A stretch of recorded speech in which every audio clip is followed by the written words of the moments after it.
सहनावतु सहनो भुनक्तु सह वीर्यं करवावहै तेजस्विनावधीतमस्तु मा विद्विषावहै। ओम शांति शांति शांति।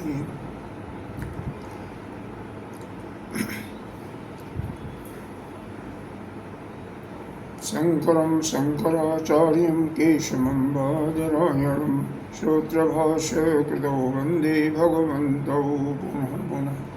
ईश्वरो गुरुरात्मेति मूर्तिभेदविभागिनि व्योमवद्व्याप्तदेहाय दक्षिणामूर्तये नमः। अखण्डमण्डलाकारं व्याप्तं येन चराचरं तद्पदं दर्शितं येन तस्मै श्रीगुरुवे नमः। अज्ञानतिमिरान्धस्य ज्ञानाञ्जनशलाकया चक्षुरुन्मीलितं येन तस्मै श्रीगुरुवे नमः।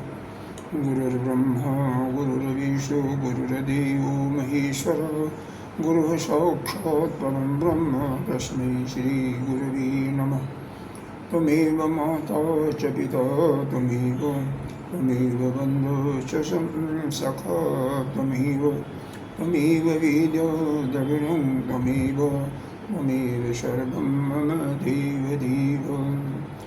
गजाननं भूतगणाधिसेवितं कपितजम्बोफलचारुभक्षणम् उमाशतं शोकविनाशकारकं नमामि विघ्नेश्वरपादपङ्कजम्। अनंत श्री विभूषित 1008 श्री पंचायती महानिर्वाणी अखाड़ा के वरिष्ठ श्रोतीय वरिष्ठ महामंडलेश्वर एवं उत्तर प्रदेश संत समाज के अध्यक्ष श्री सतगुरुदेव भगवान के चरणों में कोटि कोटि वंदन। सभी भक्तजन की अंतःकरण में विराजमान परमात्मा उस आत्मसिद्ध परमात्मा को नमन करते हुए हम अथर्ववेदी मांडुक्य उपनिषद का चिंतन करने जा रहे हैं। आज दूसरा सत्र है। पहले सत्र में हम लोगों ने ये देखा धर्म और मोक्ष के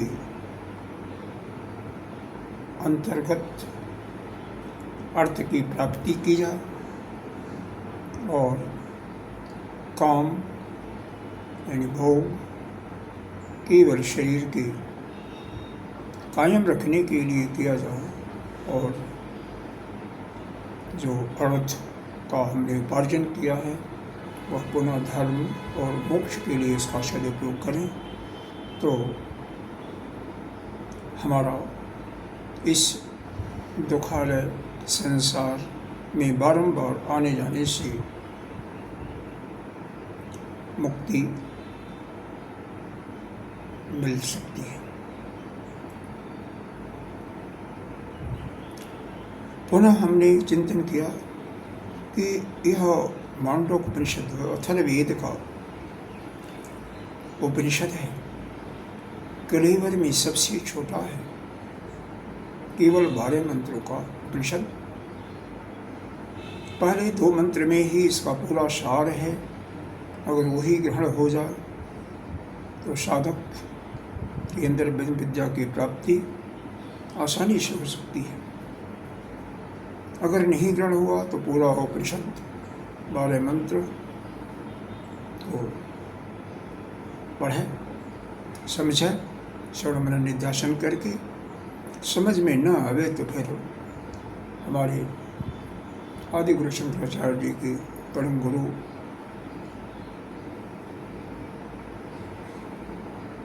गौड़पादाचार्य जी ने इसको समझने के लिए अच्छी तरह से हमारे अंदर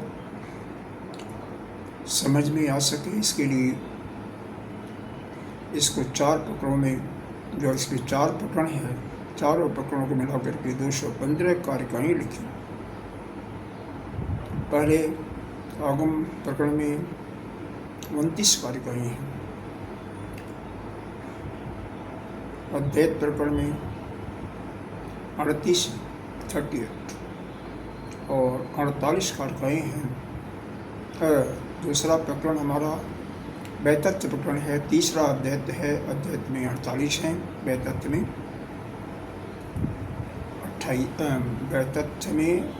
28 हैं और अद्वैत में 48 हैं।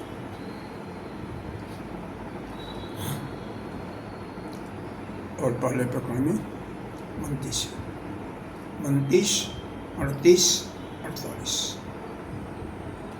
एक बार पुनः सुन लें। आगम प्रकरण में 29 है, 29, वैतत्व प्रकरण में 38 और अद्वैत प्रकरण में 48। चौथा प्रकरण जो वाला शांति प्रकरण है उसमें 100 कारिकाएँ हैं। इन कारिकाओं पर और मंत्र पर आदि गुरु शंकराचार्य जी का भाष्य है। भाष्य के बाद वो भी हमें आसानी से नहीं समझ में आता, इसीलिए पूर्व शंकराचार्य जी हुए थे महामल्लेश्वर, इनका नाम बहुत ही प्रसिद्ध है, बहुत ही प्रसिद्ध है आनंदगिरी के नाम से। और फिर उन्होंने इस पर टीका लिखा।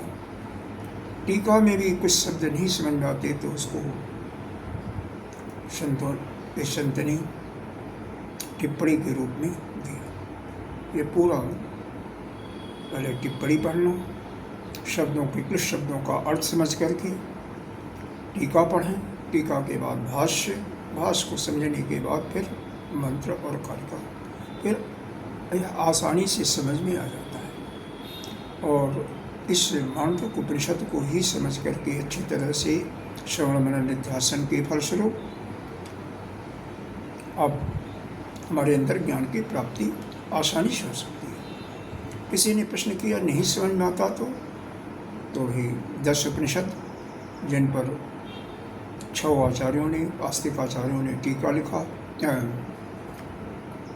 भाष्य लिखा, उनको पढ़ें।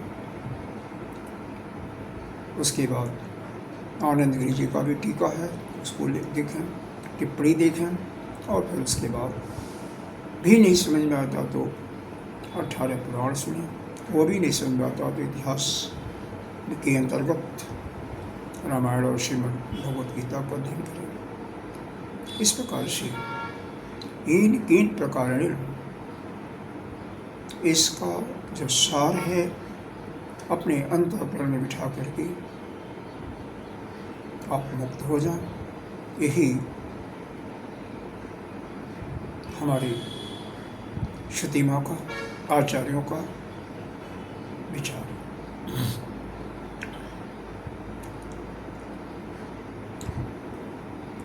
भगवान भाष्यकार भी श्री आदि गुरु शंकराचार्य जी ने पहले मंगलाचरण शांति पाठ के रूप में लिखते हैं। आइए इसको पढ़ते हैं और इसके अर्थ को देखने के बाद आगे बढ़ते हैं।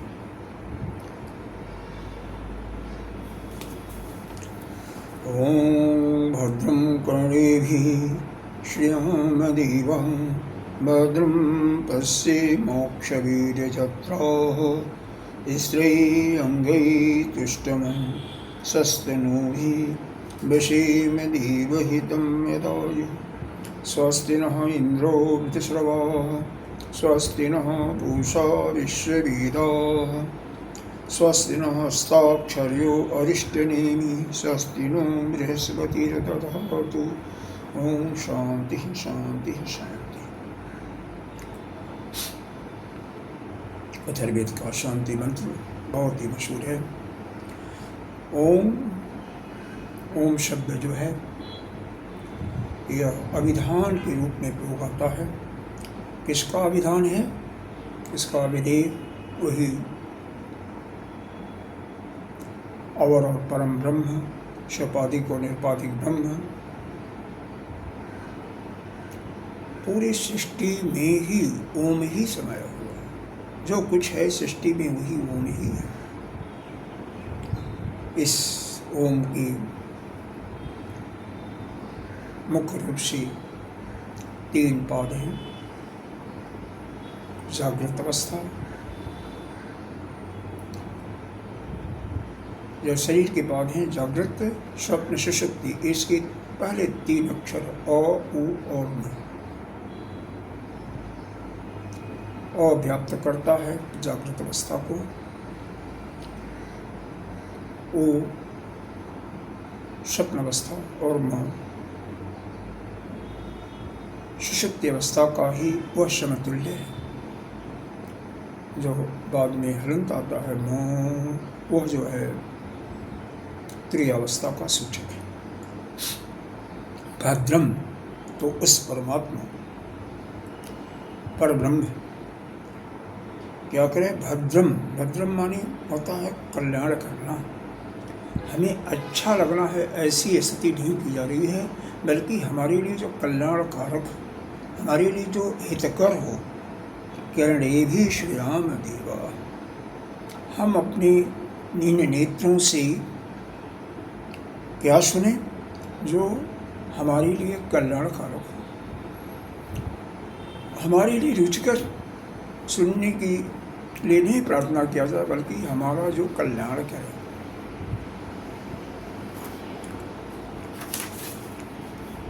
भद्रम पश्चिम अक्ष, अक्ष कहते हैं नेत्र को, अभीर यात्रा है।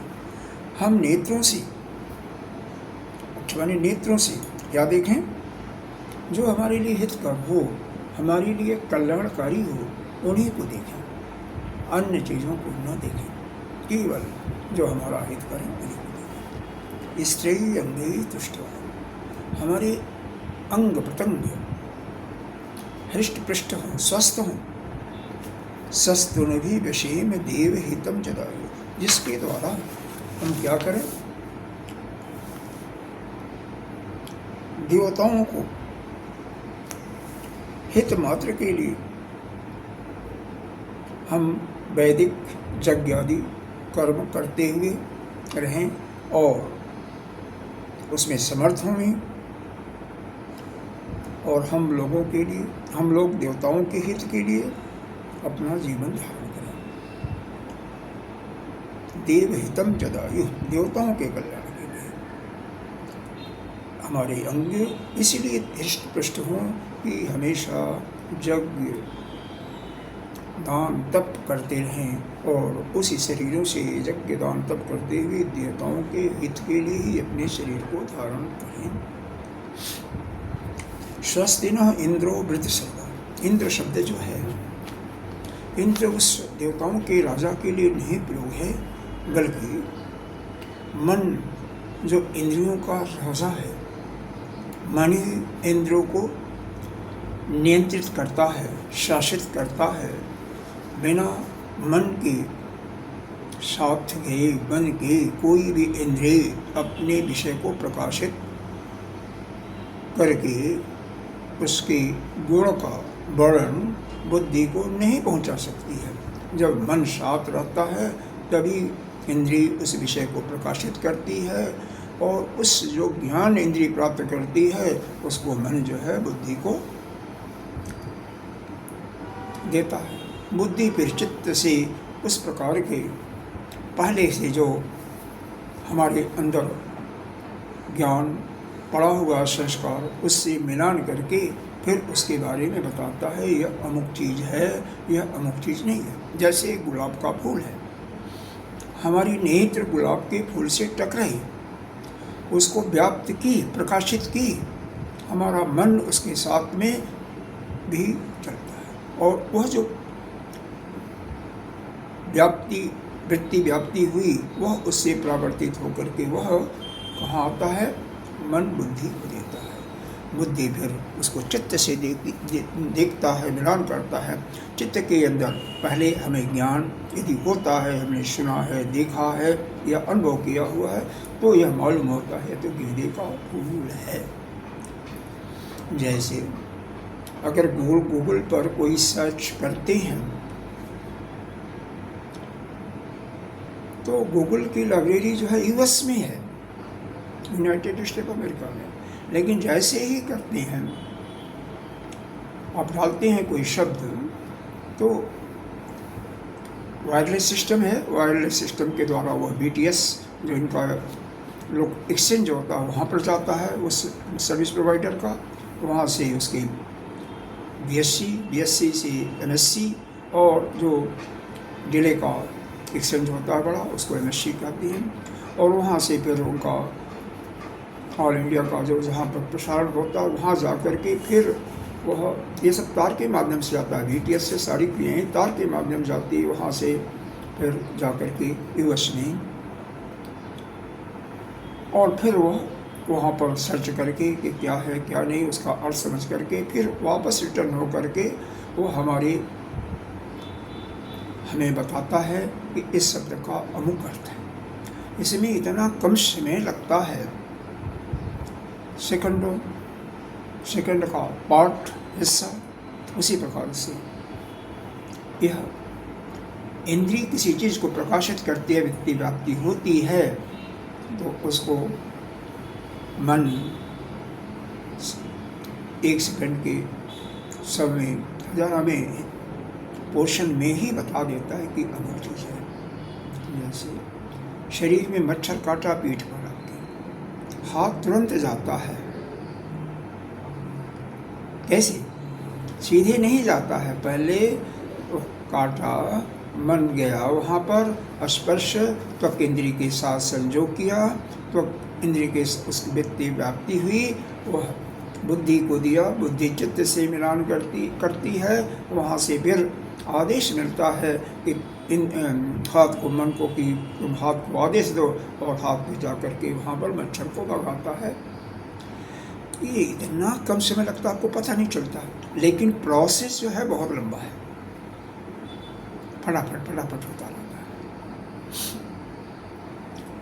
खुदा न खास्ता आप पैर तवे पर रख लें जो गर्म है, तुरंत आपको आदेश मिलेगा कि पैर डालो, तुरंत पैर आपका हट जाएगा, लेकिन प्रोसेस वही है।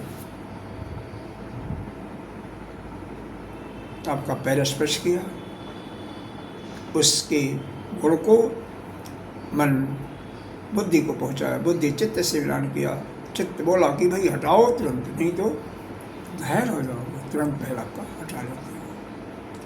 ये क्रिया इतने कम अंतराल में होता है, सूक्ष्म अंतराल, कि हमें पता नहीं चलता, लेकिन प्रोसेस बहुत ही लंबा होता है। तो इंद्र का मतलब इन स्वस्ति न इंद्रो वृद्ध सर्वा, यह हमारा मन क्या हो, हमारे इंद्रियों के साथ जुट करके हमारे लिए जो हितकर हो, हमारी इंद्रियां उसी चीज़ का हमें भोग करें। जैसे श्रोतेंद्रिय केवल शब्दों का भोग जो हितकर हो उसका भोग करें, चक्षु जो हमारे उसी चीज़ को देखें जो हमारे लिए हितकर हो, स्पर्श इंद्रिय उसी चीज़ का भोग लगाए जो हमें रुचिकर हो, रसना इंद्रिय भी इसी प्रकार से घ्राण इंद्रिय भी उसी सुगंध को हमें जो कि हमारे लिए हितकर हो। दूसरा अर्थ भी लगा सकते हैं कि इंद्रदेव जो है हमारा कल्याण करें, ये भी कर सकते हैं। और स्वस्ति न पूषा विश्ववेदा, विश्व के पूरे विश्व के जानने वाले, विश्व भेदा, वेदा माने जानने वाले, विश्व पुष्य सूर्य का ही एक नाम है, उनको कहते हैं पूषा देवता। पूषा देवता वह क्या करें, वह हमारा कल्याण करें, वह भी हमारा कल्याण करें। क्योंकि विश्व को जानने वाले हैं ना। स्वस्ति न अस्था अक्षरो अरिष्ट नेमी। अक्षरो कहते हैं गरुड़ जी के लिए, गरुड़ जी को। अरिष्ट माने कष्ट, नेमी निवारण करना, दूर करना। तो यह गरुड़ जी जो भगवान विष्णु के वाहन है, यह हमारे कष्टों को दूर करें, अरिष्ट नेमी समस्त कष्टों को दूर करें, हमारा कल्याण करें। स्वस्ति नो बृहस्पति दधातु। और देवताओं के गुरु बृहस्पति जी जो हैं वह भी हमारा कल्याण करें। इस प्रकार से इस शांति पाठ के अंतर्गत यह प्रार्थना की गई है कि जो भी हमारे लिए कल्याणकारी हो, हितकर हो, वही सभी देवताओं से प्रार्थना की गई है, वही सभी लोग हमारा कल्याण करें। यह भी बताया गया कि मन जो इंद्रियों का राजा है वो हमारे लिए जो कल्याणकारी हो उसी को सोचे, उसी को करे। जो हमारे लिए कल्याणकारक नहीं है, मन हमारा इतना विशुद्ध हो जाए, शुद्ध हो जाए कि जो हमारे लिए हितकर नहीं है उन पर संकल्प विकल्प उसका करे ही नहीं, क्योंकि मन का काम ही है संकल्प विकल्पो मना। यहाँ पर अंत में शांति शांति 3 बार कहा गया। इसका प्रयोजन होता, अर्थ होता है शांति। पहला आदि भौतिक शांति, इस संसार के सांसारिक जीवों से, आपदाओं से, सांसारिक विघ्न बाधाओं से हम शांत रहें। दूसरा होता आदि दैविक, देवताओं के द्वारा भी हमें किसी विपत्ति का सामना न करना पड़े, उनसे भी हमें शांति मिले।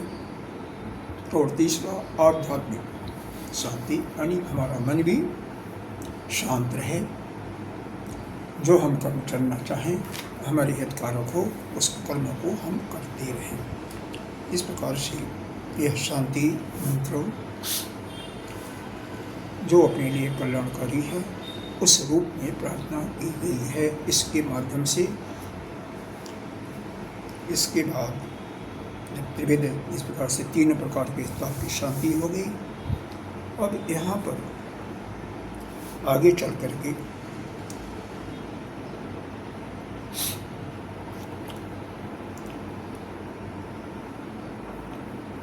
दो वंदना की गई है।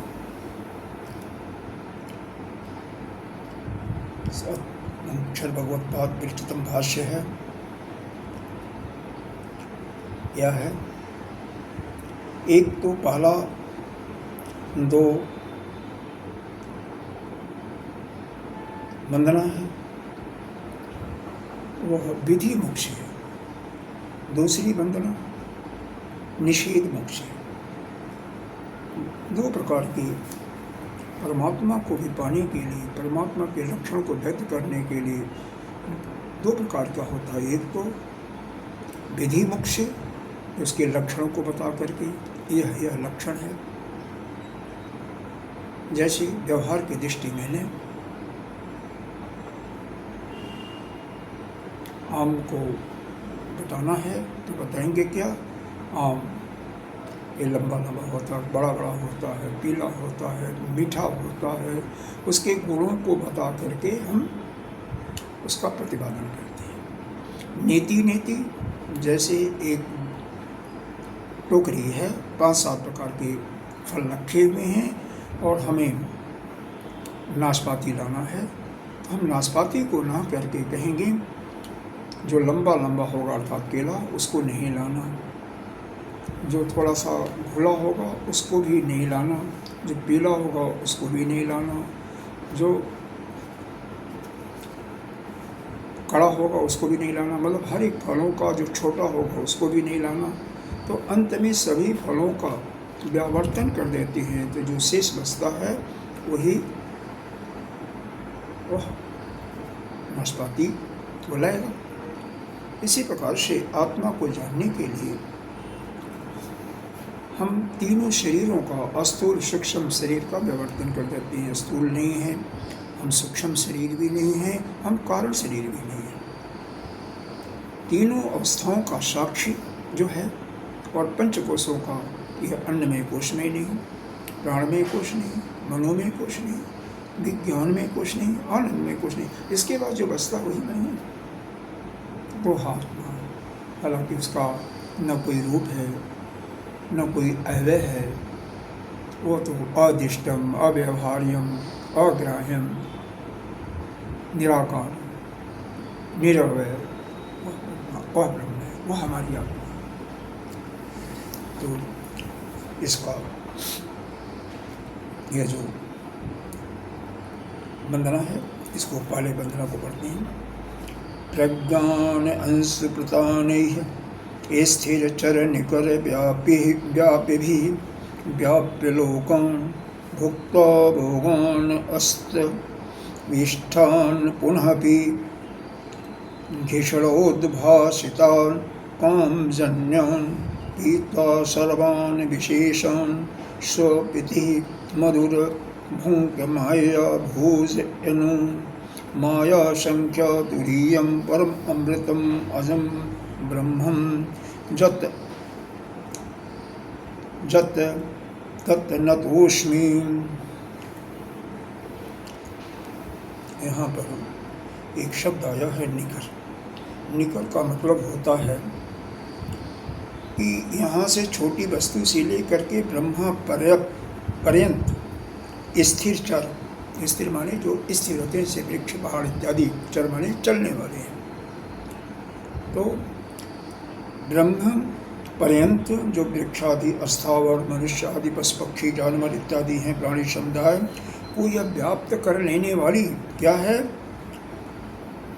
वह जो कूटस्थ है, वह परमात्मा जो है, वो क्या है, कूटस्थ है, चिदाभास। वह सभी प्रज्ञान का अर्थ यहाँ पर पहले शब्द है, फिर इसके बाद इसका अर्थ आपको आसान हो जाएगा। भास्कर ने इसका अर्थ है प्रकृष्टम, जन्मादि विक्रय रहितम कूटस्थम, जो जिसके अंदर जन्म मृत्यु का विकार नहीं होता। कूटस्थ यानी स्थिर है, ज्ञान स्वरूपम है, ज्ञप्ति रूपम प्रकाश है, वस्तु प्रज्ञानम तत् ब्रह्म, वह ब्रह्म है। कूटस्थ है, ज्ञान स्वरूपा है,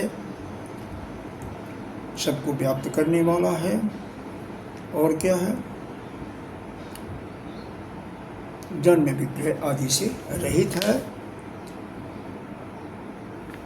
तो वह जो ब्रह्म है, वह ब्रह्म है।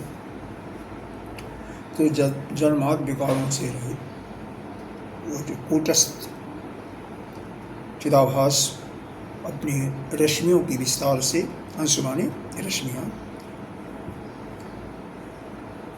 प्रतानी माने फैली हुई हैं, संपूर्ण लोगों को जागृत अवस्था में व्याप्त कर उनका भोग करता है। त्रिपुटी के द्वारा ही सभी वस्तुओं का सुख दुख आदि सभी का अनुभव करता हुआ, धर्म अधर्म, जागृत के धर्म अधर्म के नष्ट हो जाने पर, वह स्वप्न अवस्था में कर्म की उद्भूत होने पर पुनः मन से, बुद्धि से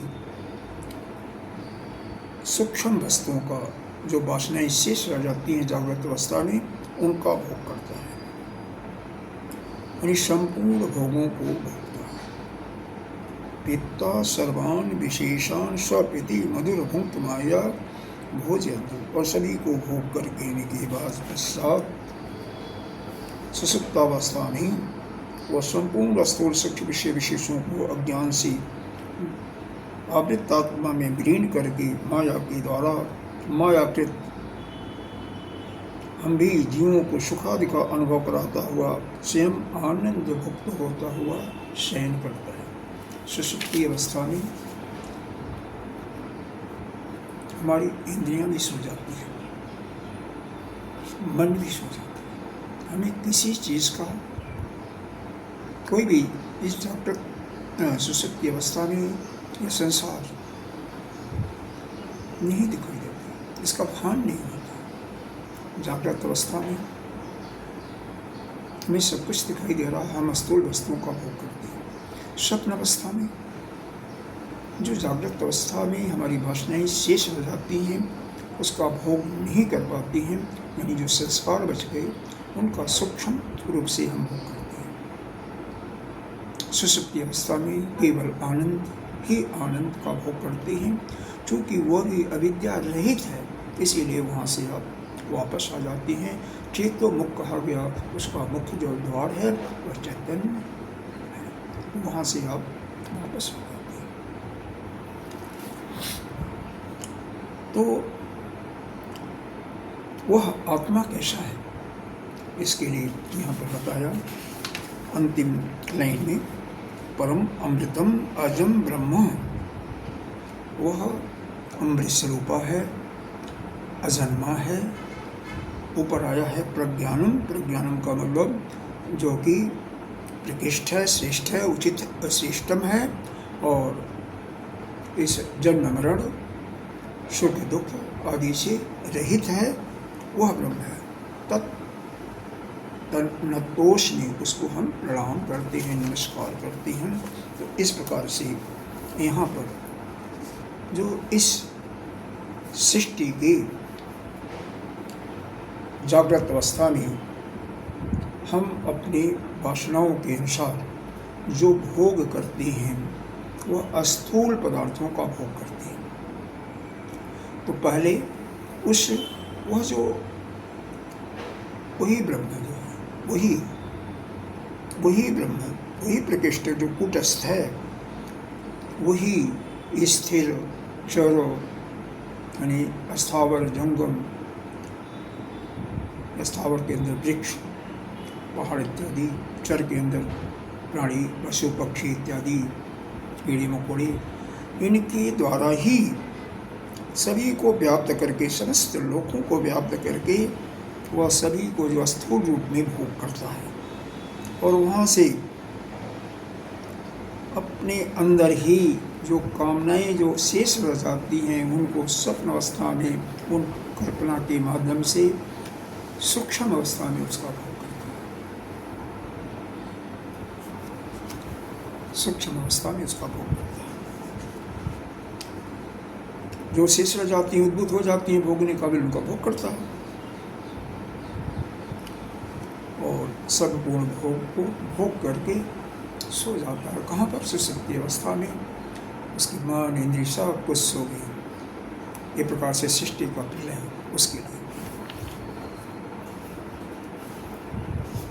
सबको उस अविद्या से अपने अंदर ही विलीन कर लेता, पी जाता है।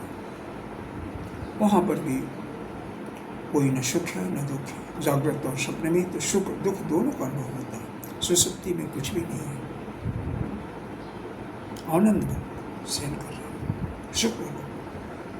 वह जन्म मरण से रहित है, अजन्मा है, अमृत स्वरूपा है। इसी को हम नमस्कार करते हैं। यहाँ पर जीव और ब्रह्म की एकता रूप विषय का बताया गया है। माया के द्वारा ही सारे व्यापार जो है ये ब्रह्म में हो रहे हैं। इसका मतलब यह हुआ कि ब्रह्म के स्वरूप में कोई व्यापार नहीं है। यह ब्रह्म के जो विशेषण दिया है, परम, अमृत और अजम, इससे आप देख लेंगे जो भी व्यापार हो रहा है, ये केवल व्यापार होता हुआ हमें मालूम हो रहा है, लेकिन वास्तव में कोई व्यापार नहीं है। यह केवल आपको प्रतीति हो रही है, काल्पनिक चीजें हैं। वह ब्रह्म तो न किसी चीज का भोग करता है, वो तो निर्विकार है। बिन पग चले सुने ही बिन खाना, कुछ नहीं उसके शांत, अपने आप में रहने वाला, कुछ करता नहीं, शांत है। ऐसा हमारा स्वरूप है। हम वही हैं, अज अमृत स्वरूपा कूटस्थ। हम आत्मा हैं, शरीर नहीं है।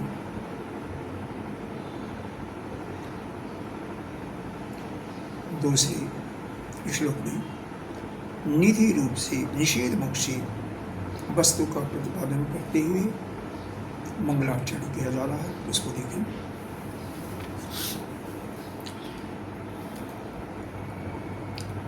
जो विश्वात्मा विधिज विषयान् प्राश्य भोगान् अस्त्यविष्टान्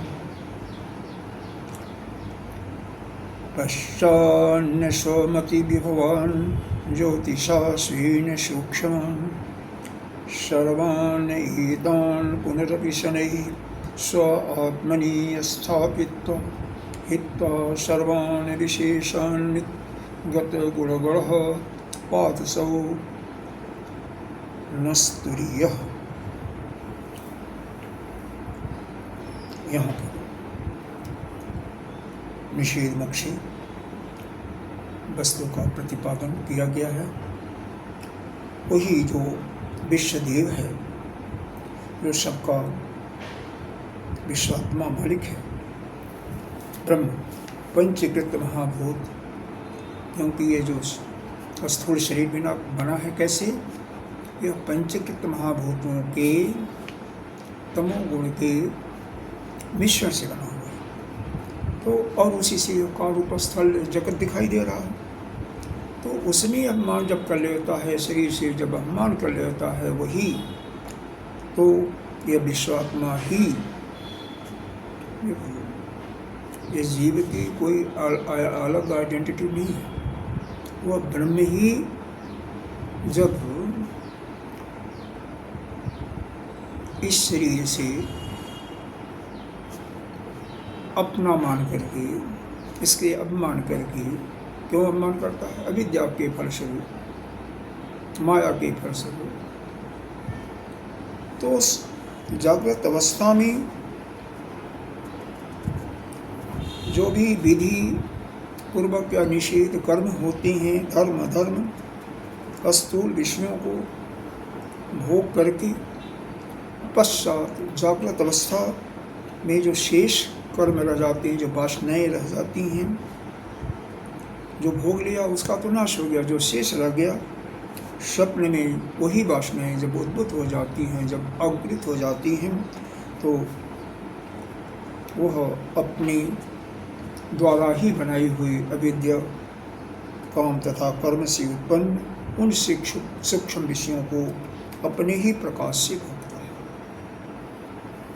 यानी जागृत अवस्था में तो स्थूल विषयों का भोग है। इसका माध्यम क्या है? यह पंचीकृत पंचमहाभूत जो आकाश, वायु, तेज, जल और पृथ्वी, इन्हीं का तम गुण का जो अंश है, तो उनको मिश्रित करके यह शरीर बना। इसलिए सारा सृष्टि आपको दिखाई दे रही है। तो उन्हीं से जागृत अवस्था में वही विश्वात्मा ही सभी धर्म अधर्म, जन्म सुख दुख इत्यादि यह विषयों को भोगते हुए इन सब का अनुभव करता हुआ वह त्रिपुटी के माध्यम से अपने अंदर भोगता है। जो वासनाएं हैं, अब जब सब कुछ भोग लेता है फिर भी कुछ वासनाएं शेष रह जाती हैं।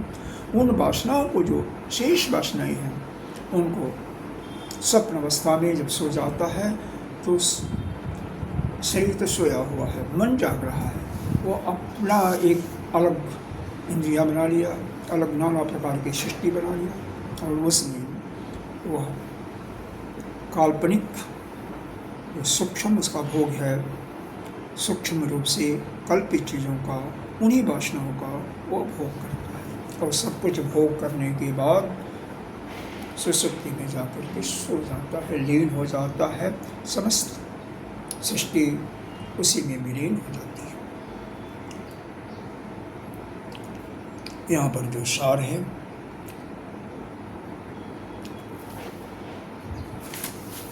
इसका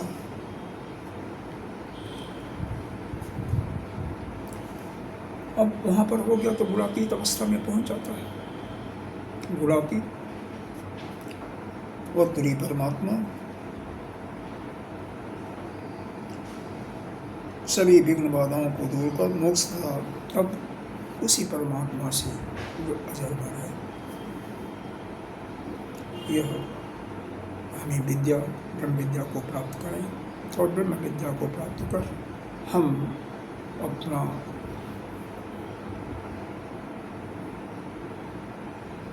अपने को मुक्त कर सकें, इसी चीज़ की प्रार्थना यहाँ पर की गई है।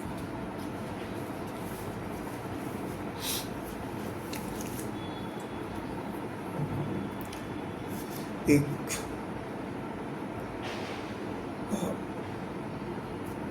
ईश्वर क्या है, और ये चर्चा अपने किया। योग दर्शन में एक सूत्र बताया है, समाधि पाद का पहला जो पाद है उसमें भी 4 पाद है। समाधि पाद, साधन पाद,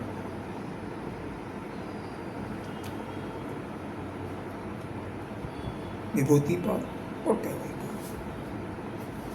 तो समाधि पाद का 27वां सूत्र है, क्या है? क्लेश कर्म विपाक आशय परामृष्टा पुरुष विशेष। वह जो पुरुष विशेष है जिसके अंदर क्लेश नहीं है, कोई क्लेश नहीं। क्लेश का मतलब क्या है, उसका भी व्याख्यान करना चाहें तो क्लेश का मतलब क्या है, तो क्लेश किसे कहते हैं, तो साधन पाद में दूसरे पाद में इसको बताया गया है। क्लेश क्या है? क्लेश क्या है? अविद्या, अस्मिता, राग, द्वेष, अभिनिवेश, पंच क्लेश। ये 5 क्लेश हैं। अविद्या मूल है, सबकी जननी है अविद्या। अविद्या, अस्मिता, राग, द्वेष, अभिनिवेश, पंच क्लेश। तो जिसके अंदर ये बिल्कुल नहीं है, अविद्या नहीं है, राग द्वेष बिल्कुल नहीं है, अस्मिता और अभिनिवेश भी नहीं है। अभिनिवेश का मतलब डर, मृत्यु से डर। अस्मिता का मतलब अहंकार के कारण जो चीज़ इस रूप में है उस रूप में दिखाई नहीं देना। अविद्या का मतलब अनित्य को नित्य मान बैठना, अपवित्र को पित्र मान बैठना, दुख को सुख मान बैठना और अनात्मा को आत्मा मान बैठना। कर्म, आपके अंदर कामना है तो कर्म उसके लिए करना पड़ता है। विपाक, कर्म का जो फल होता है उसको विपाक कहते हैं। आशय, या जो संस्कार पड़ जाता है, उन कर्मों का जो सूक्ष्म संस्कार पड़ गया आपके अंदर, जो वासनाएं रह गई हैं, उसी को कहते हैं आशय। परानिष्ठा, इससे जो मुक्त है वही पुरुष विशेष ईश्वर है, और जिससे युक्त है वही जीव है। आपके अंदर चूंकि विद्या है, क्लेश है, कर्म भी इस अज्ञान विद्या के कारण कर्म भी करते हैं, उसका फल पुण्य यानी धर्म अधर्म, पुण्य पाप वो भी भोगते हैं, संस्कार से भी चुकते हैं। तो आप जीवन में इससे मुक्त हो जाइए तो ही आप ईश्वर सबका नियंत्रण रहेंगे। आप हो वही, लेकिन अज्ञान स्वरूप अपने को अपने जीव मान लिया। तो ईश्वर का यहाँ पर और आपको ये बताया जा रहा कि क्या है, किसी का ईश्वर। अभी कोई भी हम इस उपनिषद का श्री गणेश करने के पहले एक चीज़ और आपको बता देना चाहते हैं, क्योंकि कोई भी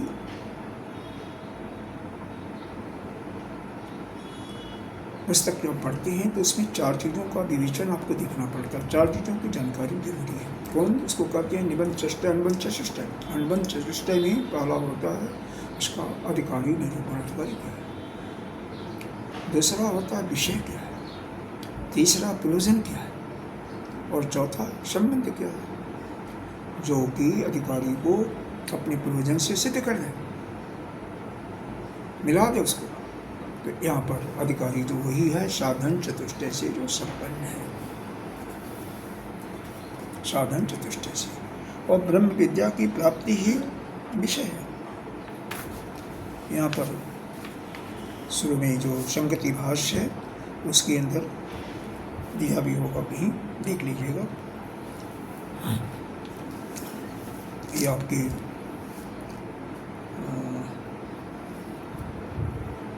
जो आनंदगिरी टीका है उसके अंदर ये दिया हुआ है।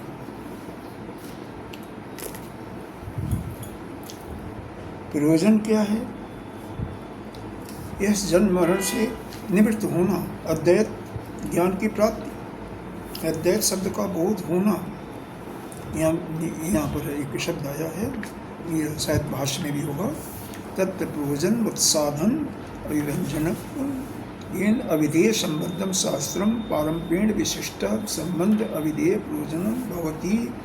आगे जाकर के है रोगार्थस्य रोग निवृत्तौ स्वस्थता तादुखात्म कारक आत्मोद्वैत प्रपंच समय स्वस्थता अद्वैत भाव प्रयोजनम। अद्वैत भाव की प्राप्ति, अद्वैत भाव का बोध होना ही प्रयोजन है। अद्वैत भाव, अद्वैत का बोध होना यही प्रयोजन है। विषय ब्रह्म विद्या की प्राप्ति। अधिकारी जो साधन चतुष्टय से संपन्न हो, इसके अंदर विवेक, वैराग्य, समाधि संपत्तियों और मोक्षत्व की भावना।